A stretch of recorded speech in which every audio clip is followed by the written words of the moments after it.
zonë edhe zotëri, flas drejt për drejt, nga studio Infomagazinës, të Klan Kosova, unë jam Kushtrim Sadiku. Do t'jem me ju gjatë minutave në vazhdim, këto ishin zhvillimet kryesore, të paralajmërojmë edhe debatin e sot në studio.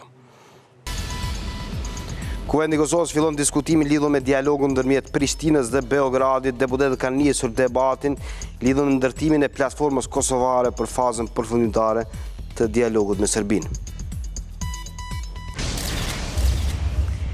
Përfaqësuesit e luginës së Preshevës në Prishtinë, ata u shfaqën bashkë me presidentin e Kosovës Thaçi dhe morën pjesë në një tryezë të organizuar nga lëvizja vetëvendosje. Preshevarët kërkuan reciprocitet me serbët e Kosovës, derisa kundër ndarjes u shfaqën edhe Albin Kurti dhe Thaçi.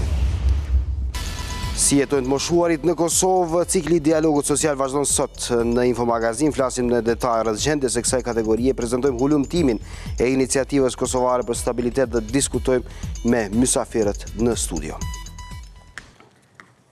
Edicionin e sotëm të Infomagazinit Zona e Zotërie nisim me lajmin e fundit. Lajmi i fundit vjen nga Kuvendi i Kosovës. Kuvendi më në fund nisi të diskutojë rreth dialogut ndërmjet Prishtinës dhe Beogradit, një iniciativë e Partisë Socialdemokrate. Janë deputetët e Kuvendit të Kosovës që janë mbledhur pak momente më parë dhe po zhvillojnë fjalimet e tyre në pikën e veçantë të rendit të ditës. Në këto momente, po besoj në transmetim të drejtë për drejtë do ndjekim edhe deklarimet e përfaqësuesve deputetëve të Kuvendit të Kosovës dhe pos kësaj lajmi i fundit që vjen nga Kuvendi dhe që ndërlidhet me këtë është se 12 deputetët e Partisë Socialdemokrate kanë dhënë nënshkrimet e tyre për të iniciuar mocionin për rrëzimin e qeverisë Haradinaj.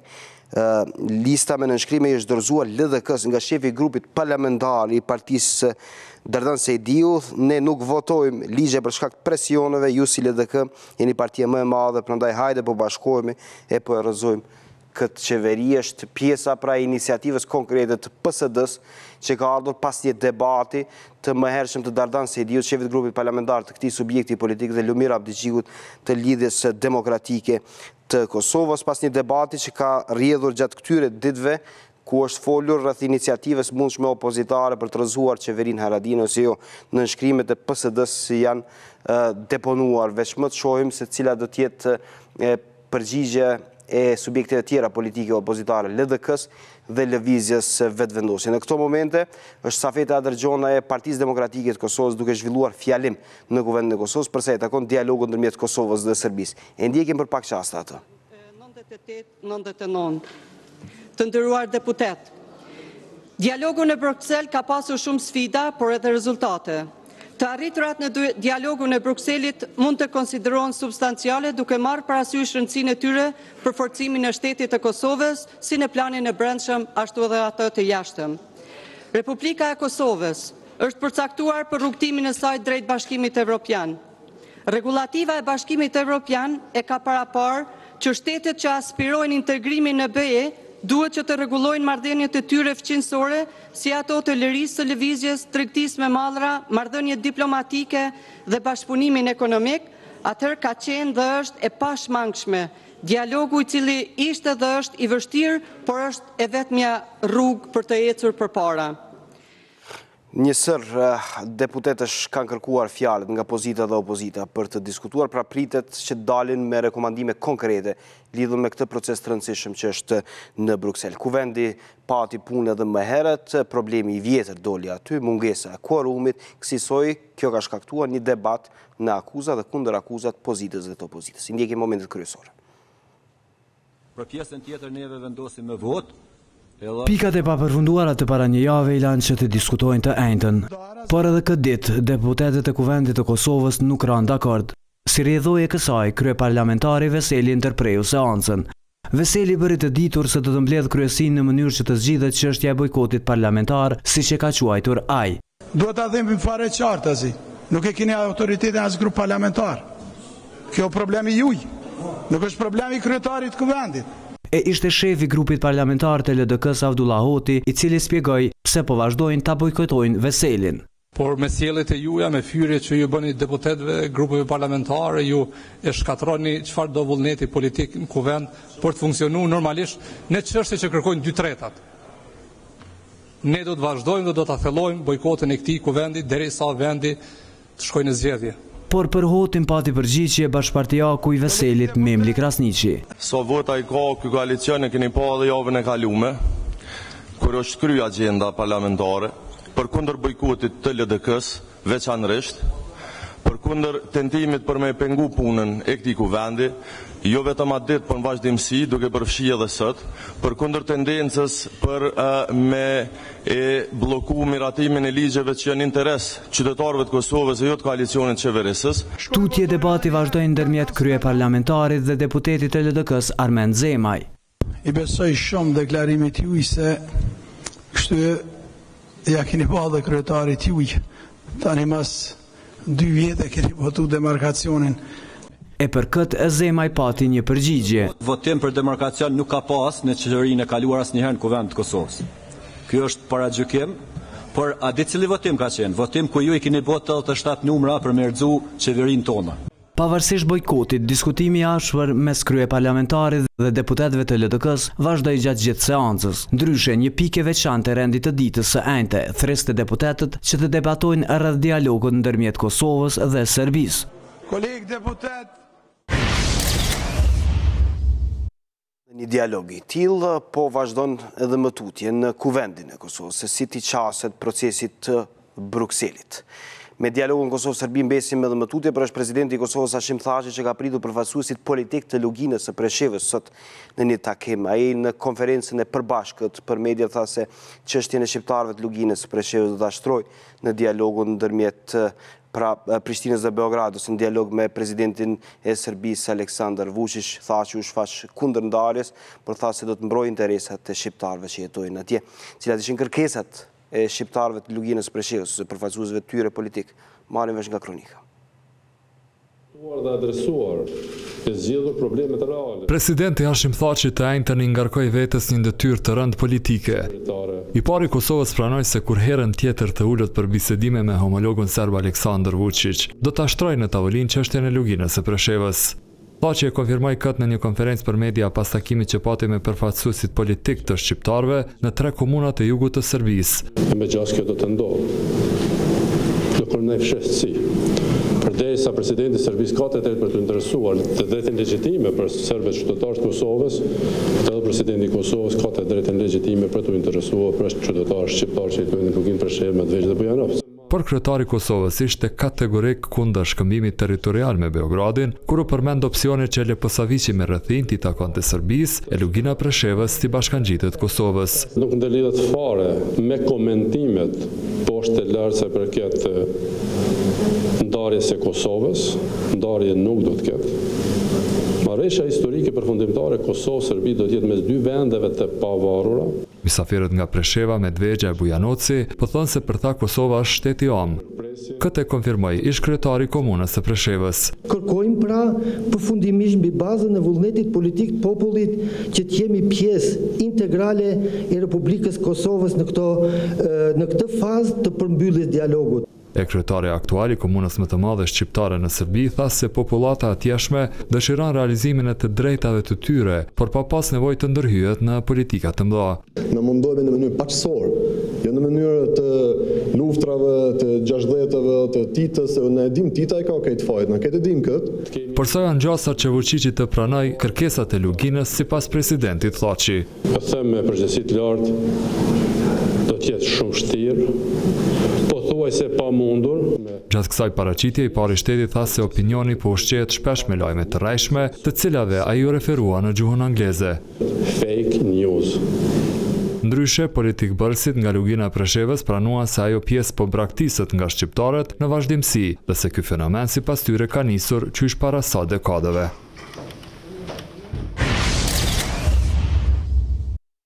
Kryetari i Lëvizjes Vetëvendosje Albin Kurti ka thënë se shqiptarët e Luginës së Preshevës kanë paguar çmimin më të lartë për gjatë të viteve. Kurti konsideron se nëse opsioni për shkëmbim territorësh me Serbinë mund të ngjajë pas disa javësh, atëherë kjo do t'i sillte Kosovës pasoja të pariparueshme. Kreu i Lëvizjes Vetëvendosje këto deklarime i bëri gjithsa foli për çështjen e dialogut dhe opsionin për shkëmbim territorësh me Serbinë në një mbledhje bashkë me përfaqësuesit politik të shqiptarëve në komunat e jugut të Serbisë. Në vazhdim ndjekim edhe deklaratën e kryetarit të Lëvizjes Vetëvendosje Albin Kurti. arsyeja pse neve po na duket që bëhet fjalë për një mashtrim të ri, vjen nga fakti se gjithçka po tregon se ideja e shkëmbimit të territoreve apo e korrigjimit të kufive, siç thonë nganjëherë, më shumë është në funksion të një lloj krijimit të atmosferës ku një status special për veriun e Kosovës bëhet më i kollajshëm në emër të një premtimi për kompenzim në Preshev, Medvegje e Bujanovës, i cili nuk do të ndodhë. Pra, më shumë është në funksion që të hiqet dorë më kollaj nga veriu, në emër të asaj që do të kompenzohemi në Preshev, Medvegje e Bujanovës, gjë që nuk po duket askund në horizont. Është e rëndësishme të theksohet se paralelizmat të tillë këmbimor nuk janë të drejtë e nuk janë as të dobishëm. Mua më duket që motivet kryesore të dy palëve nuk kanë të bëjnë as me serbët në Kosovë e as me shqiptarët në Kosovën lindore.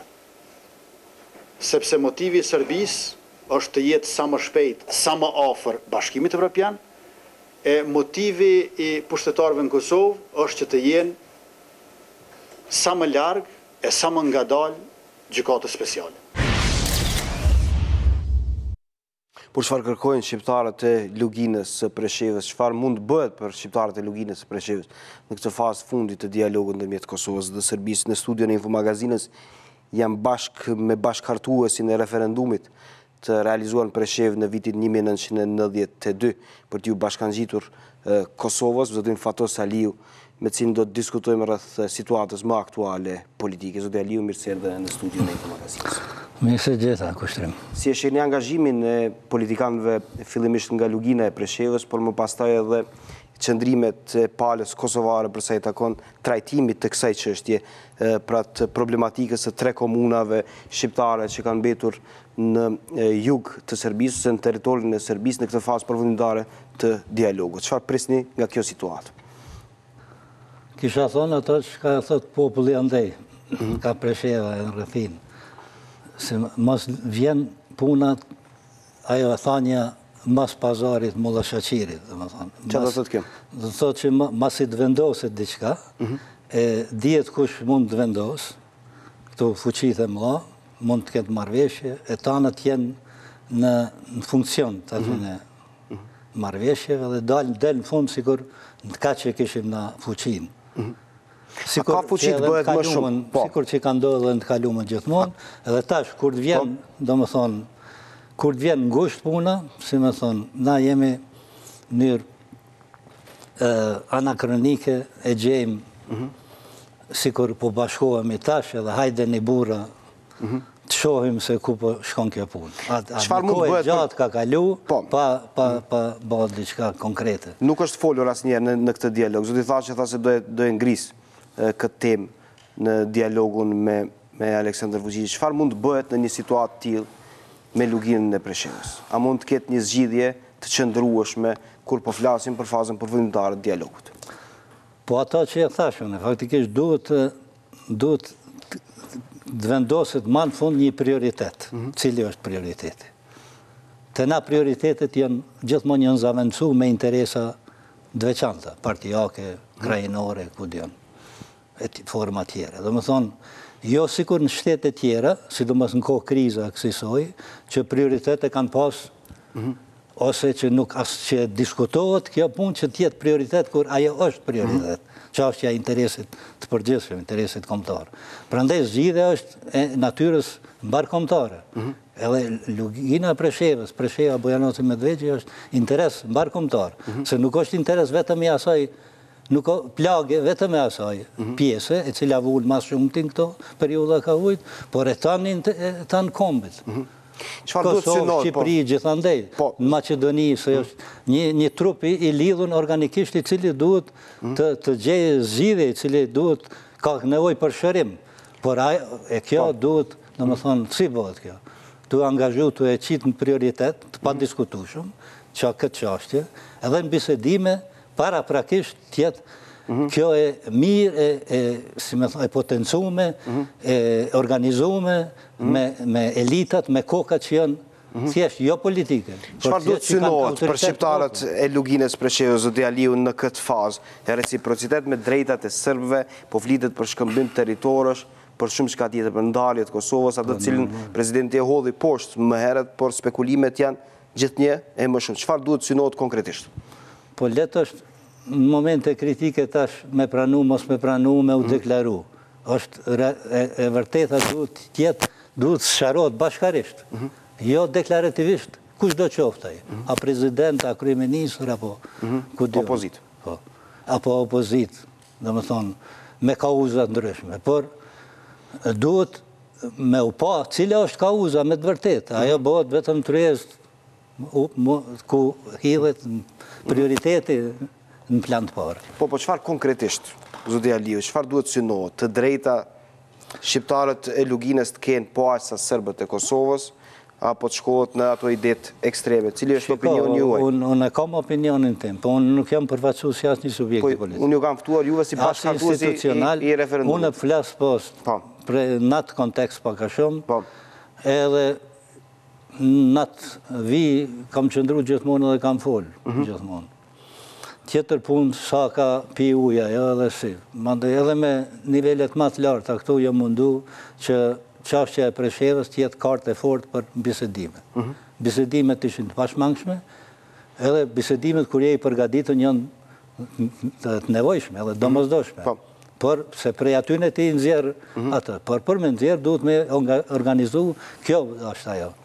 Duhet me imi gjetë elitat me i bo gjithë një bashkë edhe me debatu shumë, me nxjerr një platformë për bashkë. Pra një rreziku potencial që është variant të mundshëm. Gjitha variantet skenarët janë të mundshme. Nuk ka jo ose po ose jo, po janë të mundshme, disa scenario këtu. Varësisht prej asaj, nuk varet vetëm edhe faktori ndërkombëtar, problemi është edhe ndërkombëtar edhe kombëtar. Por pa qitë si kombëtar në plan të parë, edhe ai ndërkombëtar e ta zgjedh sipas. Po klasa politike vendore, cilin synim duhet ta ketë? Çfarë duhet të ndjek në këtë situatë? Cilën piksynim duhet të ketë për shqiptarët e Luginës Preshevës? Piksynimi, para prak për mendimin tem është atje të shifet realiteti mirë fill në Preshevë si është, i populatës. Dhe më thonë duke u nisur nga poshtë lartë.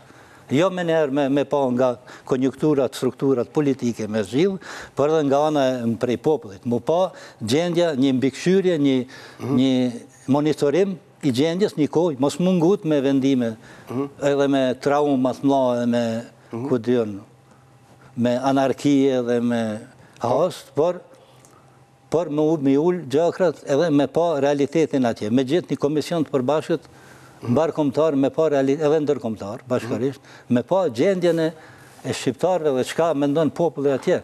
Duhet me pa gjendjen atje. Përfaqësuesit politik, ish kryetari i Preshevës tha duam autonomi me drejt bashkangjitje e Kosovës. Kryetari i Preshevës thot dëshirojmë reciprocitet me drejtat atje.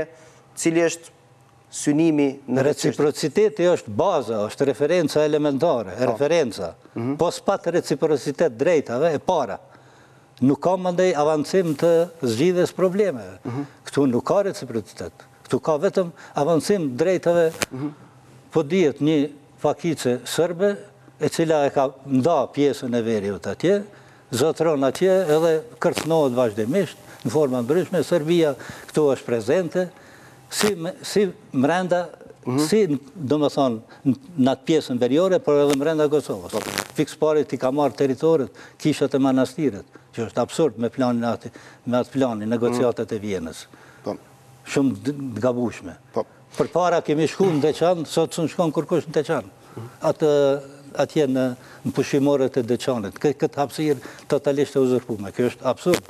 Sui genere që ka ndodhë veç të ne. Për e thoni reciprociteti duhet të ndishet më pastaj në studimin e situatës? Monitorimi gjendjes, do më thonë, me njerës mirëfilt, jo thjesht nga aspekti politik i liderëve politik. Ata vetëm e kanë për detyrë me qelë rrugë, që të vinë njerës të kom autoritativ në Presheve që mundësojnë me pa vullnetin e popullit, si o gjendja e popullit edhe vullneti i popullit atje. Ai vullnet është shpreh në 92-shën. Atëherë kemi bo një deklarat edhe një regulore për me shpallë. Unë s'ka mujtë deri në fund me qenë, se kam qenë një ndjekun.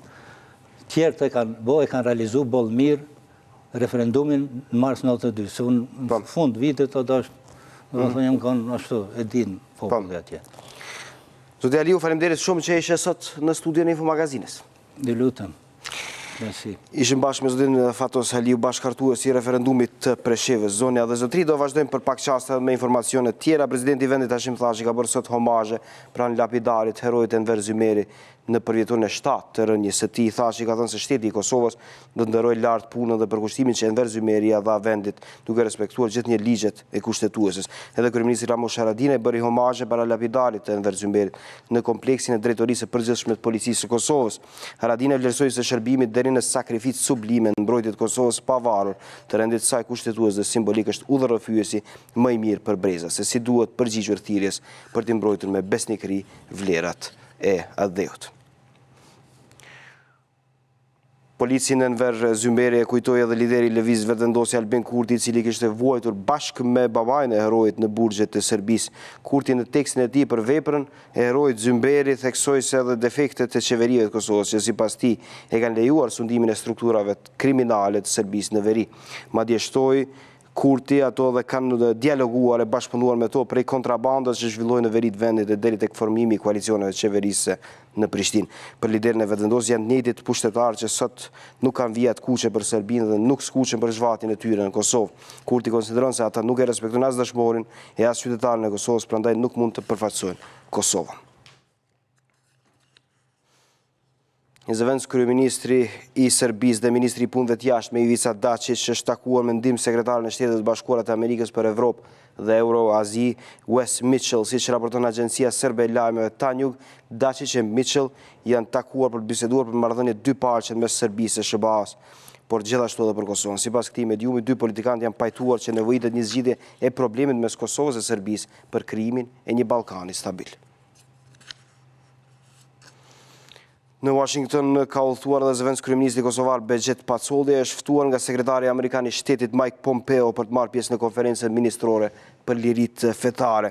Pacolli shkruajti në Facebook se kjo është një nismë e rëndësishme e presidentit Trump për të promovuar liritë fetare dhe Kosova do të mbështesë përpjekjet amerikane në nivel global. Shefi i diplomacisë kosovare u zotua se do të ndajë traditën e Kosovës dhe trashëgiminë e harmonisë dhe bashkëjetesës ndërfetare dhe do të promovojë përpjekjet për t'i bërë gjithë njerëzit të ndjehen të barabartë dhe të lirë në shoqëri për besimin e tyre. Pacolli shtoi se do të shfrytëzojmë praninë në Washington për takuar edhe homologët tjerë dhe vendimmarrësit në Shtetet e Bashkuara të Amerikës. Ndrojmë temë të informacioneve. Instituti Hidrometeorologjik i Kosovës brenda Ministrisë Mjedisit dhe Planifikimit Hapësinor ka verifikuar se uji nuk ka qenë faktor për ngordhjen e peshqve në lumin Mirusha në Malishev. Përveç analizave të institutit, ekipi i inspektorëve të ministrisë sot ka qenë në terren bashku me drejtorin dhe inspektorët komunal ku në lumin Mirusha gjatë inspektimit nuk kanë hasur në ndonjë biznes që operon apo ndonjë dëshmitar lidhur me aksidentin mjedisor në lumin Mirusha. Për të verifikuar më tej shkaqet e ngordhjes së peshqve, pas kërkesës së Ministrisë, Agjencia e Veterinarisë dhe Ushqimit të Kosovës do të bëjë analizat për të konstatuar shkaktarin e ngordhjes së peshqve, të cilën në zyrtarët komunal të Malishevës e patën quajtur një ditë më parë një katastrofë ekologjike. Shputemi për spote publicitare, zonja dhe zotri, për t'ju rikujtuar se pas pak do të trajtojmë temën si jetojnë të moshuarit në Kosovë. Do të ndjekim momentet kryesore nga një hulumtim me iniciativës kosovare për stabilitet dhe një dokumentari, po ashtu pas pak do t'jem bashkë me zotin Sylejman Meta, kryetari Federatës Sindikale të Pensionistëve të Kosovës, zonjën Ardiana Thaçi, gazetare, dhe zonjën Brikena Hoxha nga iniciativa kosovare për stabilitet. Qëndroni edhe më tutje me ne. Rikëthem drejt për drejt në studion e Info Magazinës, zonja dhe zotri, përderisa ka zhvillime në kuvendin e Kosovës dhe po diskutohet për dialog, padyshim se këtë temë trajtojmë çdo ditë. Por një temë që nuk trajtohet çdo ditë është gjendja e të moshuarve në Kosovë. Andaj një temë të tillë ka trajtuar iniciativa kosovare për stabilitet me një hulumtim të veçantë, madje edhe një dokumentar i veçantë është përpunuar lidhur me këtë çështje në kuadër dialogut social. Sot e diskutojmë në studion e Info Magazinës, natyrisht edhe me kolor të këtij po e quaj kështu dokumentali. Në studion e Info Magazinës jam bashkë me zotin Sylejman Meta, kryetari i Federatës Sindikale të Pensionistëve të Kosovës. Zotin Meta, mirë se erdhe, kënaqësi që ju kam në studion e Info Magazinës. Mirë se vjetëm dhe ju falenderojmë për tema të cilat vërtet kanë nevojë për opinione dhe për institucione më ndigjue gjendja e tyre reale që është. Padyshim se ne përpjekje të tillë do ta bëjmë edhe sot, e kemi bërë në vazhdimsi, do e bëjmë edhe në të ardhmen. Në studion e Info Magazinës jam bashkë me zonin Brikena Hoxha nga Iniciativa Kosovare për Stabilitet. Hoxha, mirë se erdhe në studion e Info Magazinës. Në studion e Info Magazinës jam edhe me kolegën gazetare Ardiana Thaçi, autore e dokumentarit që është realizuar mu lidhur me këtë temë. Zonë Thaçi, mirë se erdhe në studio. Mirë se vjetëm. Atëherë para se ta nisim debatin, le të ndjekim momentet kryesore. Si jetojnë të moshuarit në Kosovë me detaje pikante nga rrëfimet e veçanta të qytetarëve kosovarë. Ndjekim bashkë, rikthehemi pas pak.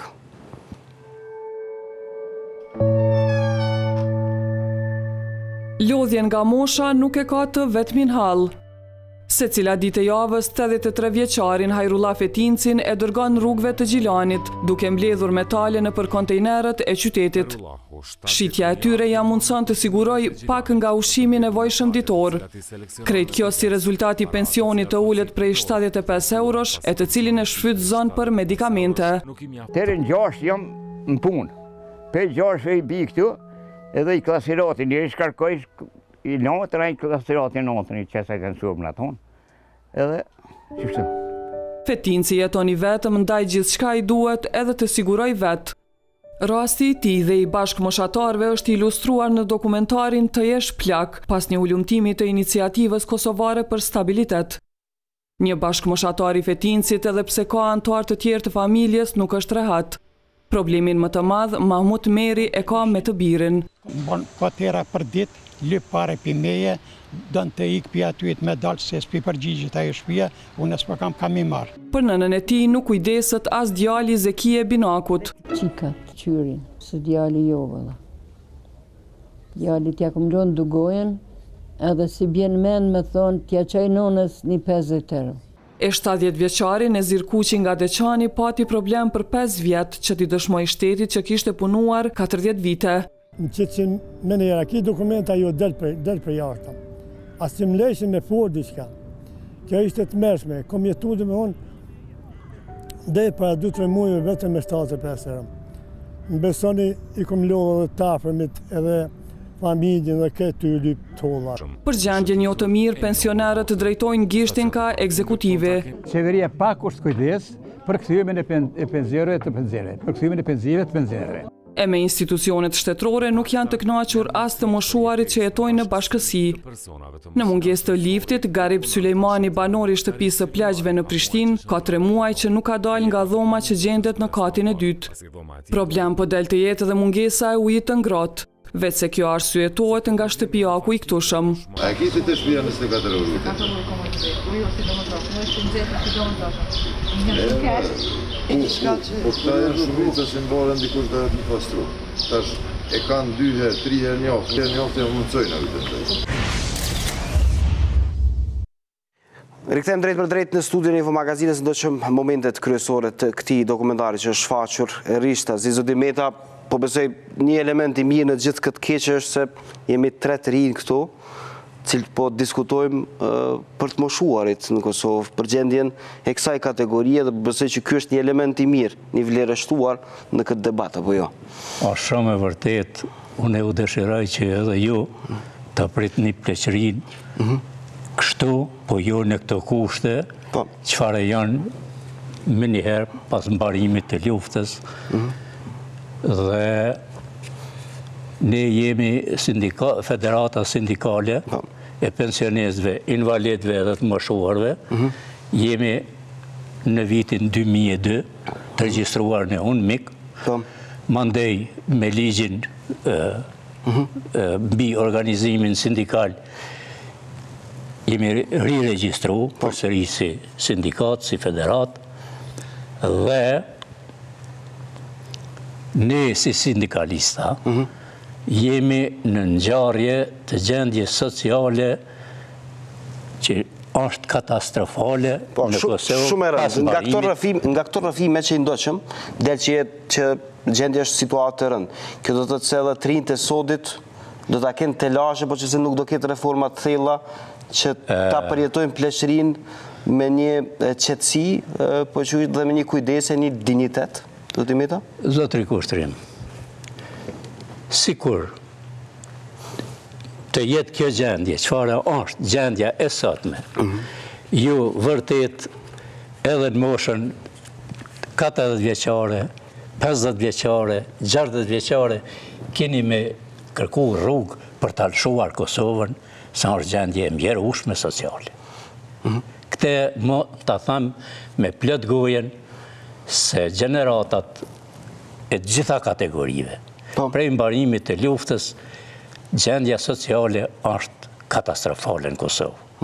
Dhe vazhdimësi nuk ka patur ndërmarrje të veçanta në mënyrë që të përmirësohet. Çfarë kërkoni konkretisht? Përkundrazi.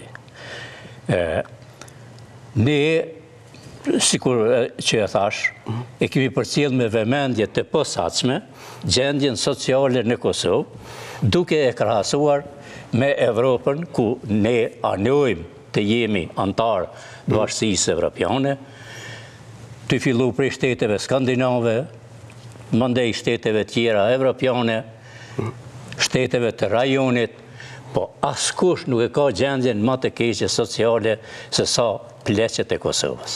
Mirë, hajtë flasim për kur mas pakti ka pensionist. Flasim për këtë gjendje edhe më aktualisht lidhur me raportin mos u plaksh, i hartuar nga iniciativa kosovare për stabilitet, flet për gjendjen e pleqve. Cila është gjendja e të moshuarve në Kosovë?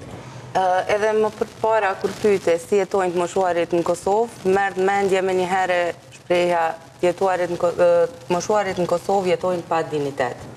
Ne kemi fillu këtë iniciativë që në vitin 2016 kur patëm bërë një studim për perceptimet e qytetarëve për shtetin social, ku edhe aty kemi po që duhet sa ma shumë ta studiojmë çështjet e të moshuarve, nga se këta jetojnë pa dignitet.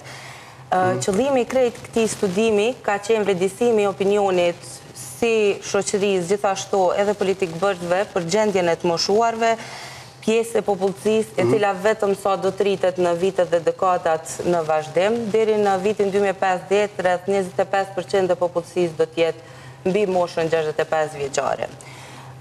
Në Kosovë momentalisht, sipas Agjencisë Statistikave të Kosovës, jetojnë 1.8 milion banor, e vetëm 6.2% prej tyre janë persona mbi moshën 65 vjeçare. Me qenë se kanë një pjesëmarrje shumë të vogël në elektorat, ata janë shpërfill për një kohë gjatë si nga politikë bërësit, nga qeveria, nga shoqëria civile gjithashtu, dhe nuk është par as ndonjë vullnet nga sektori privat për të krijuar ente të posaçme të kujdesit për ta.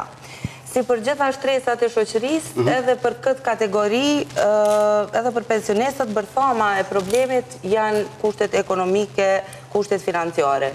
Me 17% të popullsisë që jetojnë në varfëri ekstreme, opsionet për të moshuarit janë shumë të kufizuara dhe ka pasojat direkte dhe negative në standardin e jetesës të tyre, sidomos për ata cilët dojnë të jetojnë vetëm pa ndonjë burim të ardhur shtesë financiar. 90% e 600 intervistuarve tanë thonë se nuk janë aktiv në tregun e punës dhe 90% tëne kanë thënë që janë të gatshëm të punojnë po t'ju jipej mundësia.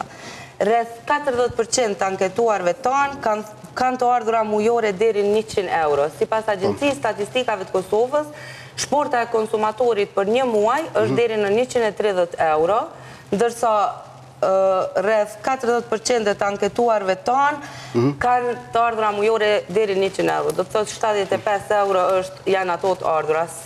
Dilem mbetet se si mbrin ata deri në fund muajit vetëm të ngopet, duke marrë parasysh që 88% të anketuarve tanë shpenzojnë plus 31 euro për shërbime publike, ndërsa 78% deri në 60 euro për shërbime shëndetësore. Zonja Zotri, do duhet të ndërprej këta. Po flasim për gjendjen e të moshuarve në Kosovë dhe jemi në këtë debat shumë të rëndësishëm. Por një lajm shumë i rëndësishëm në këtë moment më vjen drejt për së drejti. Unë ju kërkoj ndjes, padyshim, mysafirë të nderuar, zonja dhe zotëri ka ndruar jetë Adem Demaçi, veprimtari i çështjes kombëtare. Është lajmi që më vjen në këto momente, nuk dihet se cila është gjendja e fundit e tij, por ajo çfarë dihet është se zoti Demaçi, një veprimtar i shuar i çështjes kombëtare dhe i drejtave të njerëzit, ka qenë një kohë të konsiderueshme në shërim dhe ka patur shëndetin e përkeqësuar. Pra edhe njëherë për ju që na jeni bashkangjitur pak momente më vonë, ka ndruar jetë Adem Demaçi, veprimtari i çështjes kombëtare dhe i të drejtave të njerëzit. Padyshim se në këto momente, me që është një lajm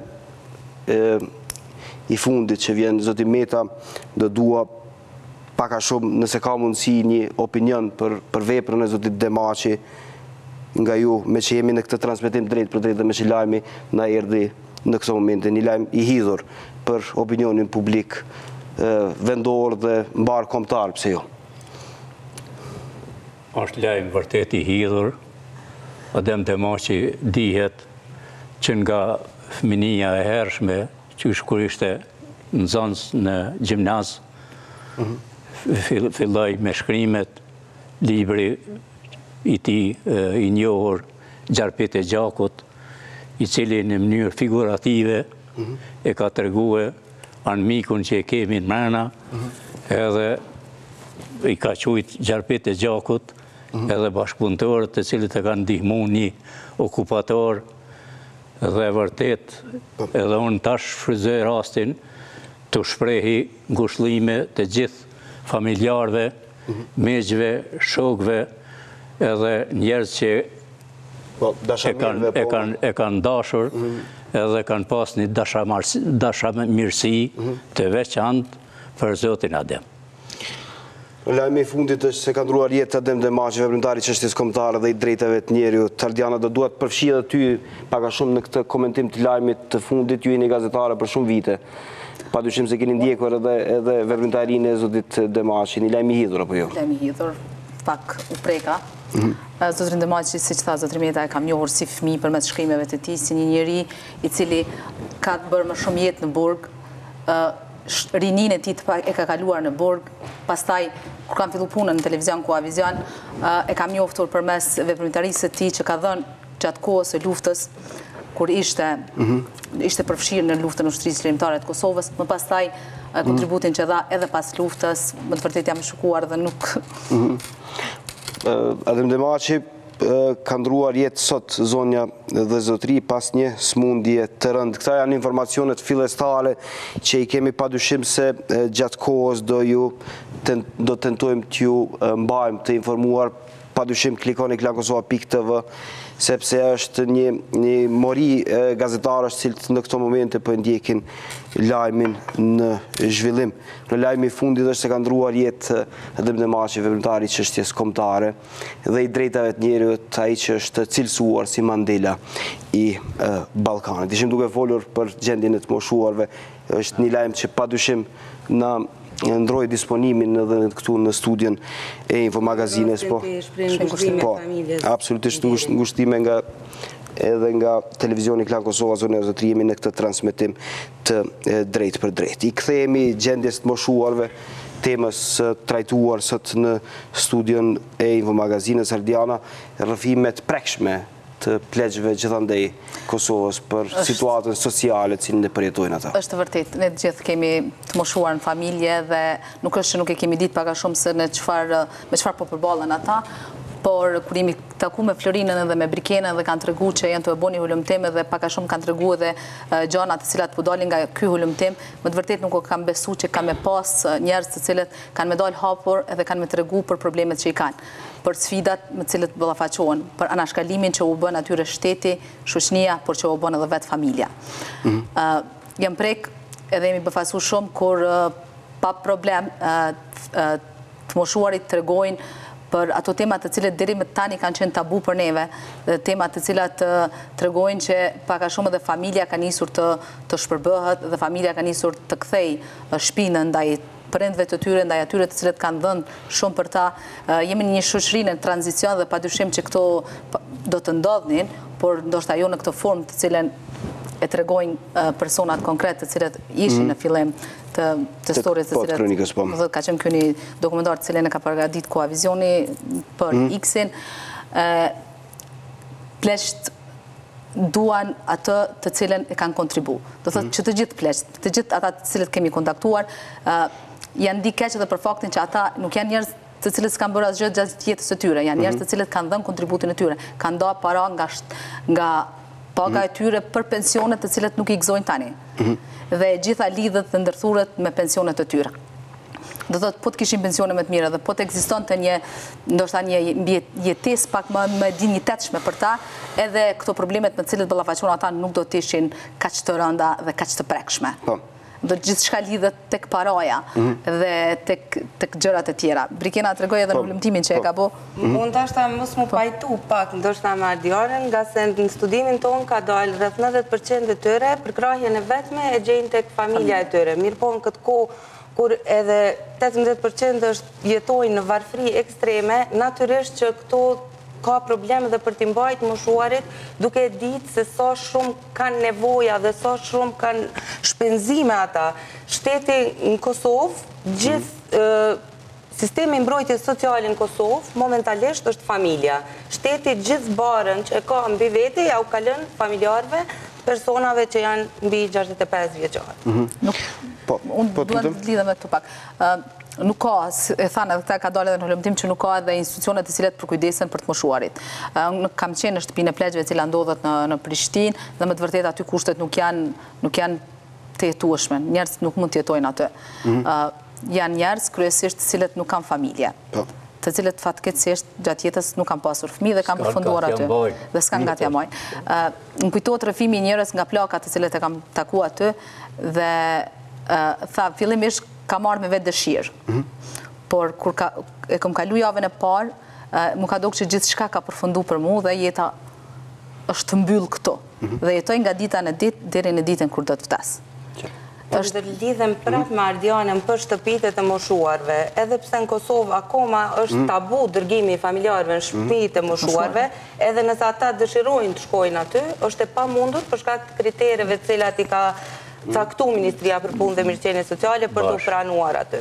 Edhe diçka që është shumë e rëndësishme të thuhet, janë edhe remitencat që vinë në Kosovë, rreth 1.5 miliard apo 25% e GDP-së në Kosovë vinë nga remitencat. Do të thotë prapë, po dalim që familja është sistemi i vetëm i mbrojtjes sociale në Kosovë. Qartë. Çfarë kërkojnë pensionistët? Ju jeni komunikim me sipër vazhdimisht me ta. Çfarë thonë institucionet në komunikimin nëse e bëni, ose nëse ju trajtojnë këto institucione aktuale që janë zoti Meta? Si që thash edhe ma parë, Federata Sindikale i përcjell rrjedhat sociale në shtetet e rajonit dhe në Evropë, ku ne aderojmë, mendojmë të aderojmë, të jemi një ditë pjesë e bashkësisë evropiane. Kërkon nuk jemi me gjendje sociale. Dhe mendoj që asë një shtetë në Evropë, asë në shtetet për rreth nuk e ka gjendjen më të keqe se sa pensionistët pleqet e Kosovës me gjendje sociale. Duke përcjellur kështu me përkushtim, ne me njëherë në vitin 2004 kemi propozue që ligji i 22 marsit 1989 të zbatohet. Dhe unë miku e ka shpall ligj që duhet të zbatohet. Dhe më prej ligjeve diskriminuese që ishin nga Serbia, ligjin pensional dhe invalidor që ishte i ngjajshëm edhe me Serbin, ishte i ngjajshëm edhe me gjitha shtetet e ish Jugosllavisë, vendosën që ajte aplikohet natyrisht me modifikime kur kalohet në sistem të ri, si që ishte rasti i Kosovës, shtet demokratik.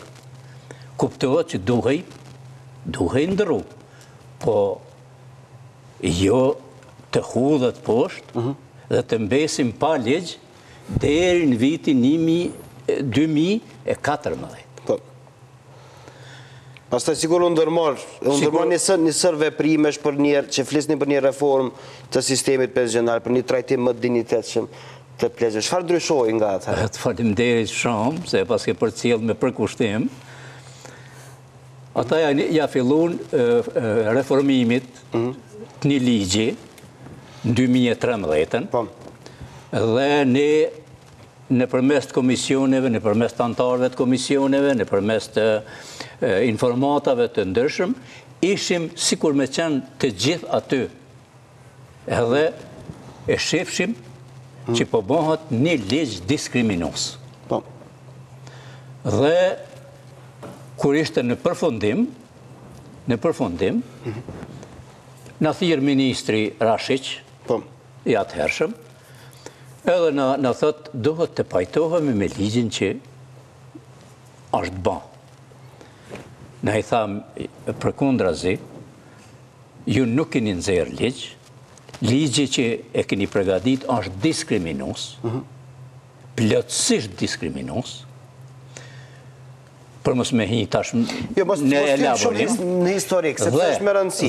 Po aktualisht, zotim Meta, çfarë kërkoni ju aktualisht? E kemi përcjellur gjithë rrjedhën, kemi qenë vazhdimisht këtu në raportim me sipër, bashkë edhe me X-in, ku i kemi trajtuar shumë debate. Çfarë kërkoni aktualisht nga kjo përbërje qeveritare që të punojë për pensionistët në mënyrë që të kthehet dinjiteti i shkelur i tyre? Dinjiteti i të gjithë pensionistëve, pleqëve dhe gjeneratave që vinë, që edhe ju do të jeni një ditë, duhet të ndrohet ligji dhe të bëhet i ngjashëm me shtetet e rajonit dhe të Evropës.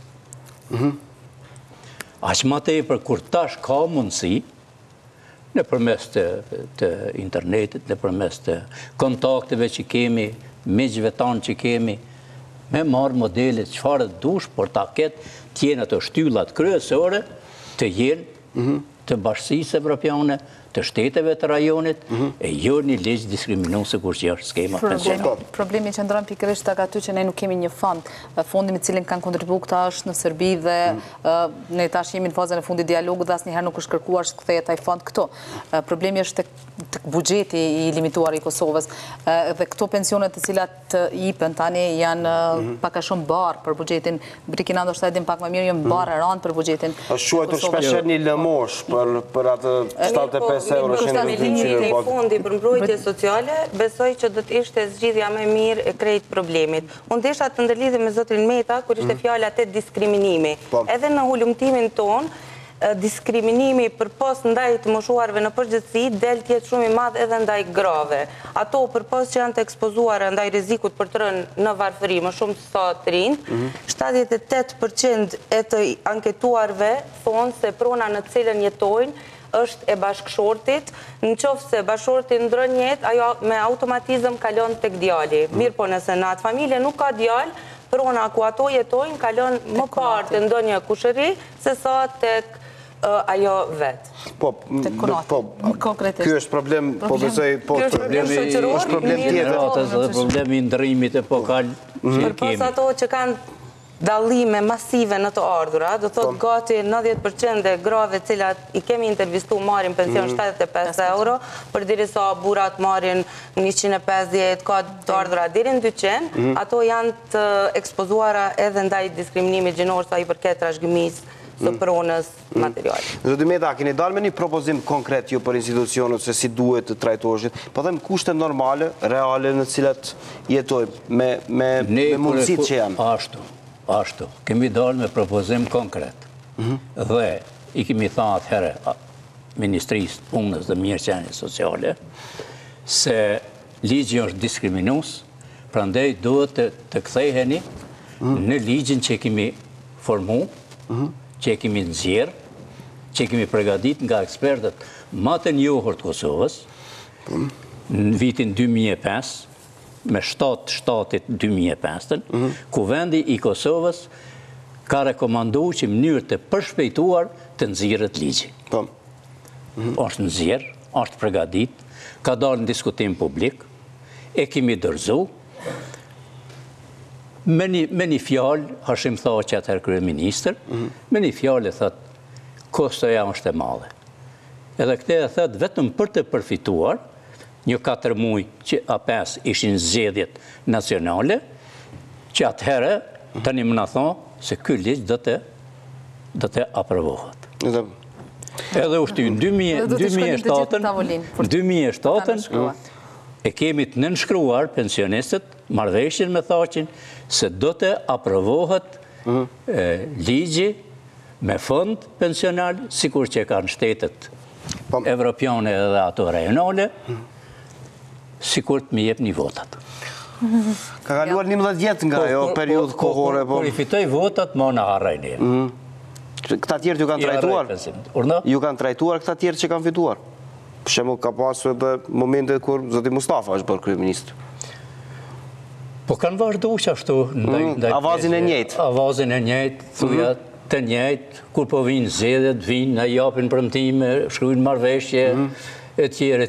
Unë kom qenë atëherë kryetari i Këshillit Drejtues, kur kryeministër ishte Isa Mustafa që erdhi, edhe patëm vërtet premtime që atë ligj që kishim përgatit do të aprovohet, do të jetë ligji me fond pensional, do të jetë ligji sikur që kanë shtetet e rajonit, e jo që shë kemi na 24 skema ligjore pensionale i kemi. Sikur me prunë ligj tash, për dardhën veç, për mollën veç, për kajsin veç, për atë veç, në vend se në një ligj me qenë të përfshim të gjitha kategoritë sociale. A ka ndryshuar aktualisht diçka? Asgjë. Asgjë s'ka ndryshuar. A ju kanë thirrur në takime ose ju kanë bërë me dije se cilat janë kërkesat tuaja mbase? Zoti Meta? Për këte kisha me thonë kështu. Me 4 maj e kumë thirë një mbledhje të federatës sindikale prej krejt shoqatave të pensionerësve të Kosovës, prej shoqatave sindikale, dhe aty i kumë thirë edhe deputet, kumë thirë edhe kryetarë të tyne sindikatave që janë marrëdhënie pune, kumë thirë edhe organizata qeveritare e jo qeveritare. Po përse janë përgjishur pozitivisht, po? Kumë thirë edhe deputet, edhe në rand ditës ka qenë skema pensionale është diskriminuese. Edhe i kumë thanë ata shembut për mësë me marko, sidomos në një 8.6. Qa thot a i nën? Mundëni me marrë me men, sa është diskriminuese, vetëm kjo, mos flasë për tjerat, se me nisë me folë për tjerat, do 3-4 emisione mi më bashkë. Aty thuhet, të gjitha ta që kanë punu në 3 vitet e fundit, duhet të përnjohet stazhi punës, dhe ma që masat e dhënshme i këshin prunë. Bilen në postat atë vjetet, unë e moj men, edhe shumë të tjere moj men, ka qenë alfabeti qirilis, që kanë prunë njës, që në qëfë se din, shkrim lezimin që ku i ki shkronja të atje. Aty në të përnjohet stazhi punës, kurse të dëbuarve nga puna, që ishin shumë, që ishin 320.000 e ma tepër. është kjo njeni që fletë për 15 vjetë që ti kesh? Për 15 vitë. Aty në u pranohet stazhi punës, që kanë qenë 3 vitet e fundit, edhe u pranohet pjesëmarrja në hisën me rastin e privatizimit, ata kanë të drejtë, kurse të dëbuarit, jo. është ligjë është hartuar nga... Kurse ata tjertë, atyre të pranohet edhe stazhi punës dhe pagesa, kurse të dëbuarve nga puna, asë mos kënë të drejtë në hisën e tyre të fabrikave kërë në shqitë, kërë ban privatizimi, po asë të përnjohet stazhi dhe të kompenzohet ajo. Mirë, e dëgjuam një rrëfim të veçantë, zotit Meta, mbi situatën e të moshuarve, por edhe kur folëm për pensionet në Kosovë. Zonja Hoxha do dua, sepse jemi në 3 minutën e fundit të këti shkoj koha, zotit Meta. S'kem qa bëjmë, kështu e ka kjo punë. Zonja Hoxha, cilat janë rekomandime që dalin nga ky raport i bërë nga IKSI? Më shumë se rekomandime, do të thoja që ne kemi ardhë në disa përfundime, por natyrisht që raporti jonë ka edhe rekomandime. Përfundimet e tona kanë qenë që në Kosovë mungon sistemi mbrojtje sociale, pensionet janë shumë të ulta, barën e shtetit e ka familja. Nuk ekzistojnë entet e posaçme për kujdesin si ditor gjithë për të moshuarit. 90% të moshuarit blejnë bana që janë pjesë e listës esenciale, me këtë mirëqenje që u ofrohet atyre, ata nuk dihet se si mund të mbjetojnë deri në përfundim të muajit. Edhe unë do të kisha dëshirë ta përmbyll fjalën time duke ju apeluar gjithë si shoqërisë, gjithashtu edhe politikbërësve që ta kenë në mendje që dhe ata shumë shpejt do të jenë në pozitën e këtyre.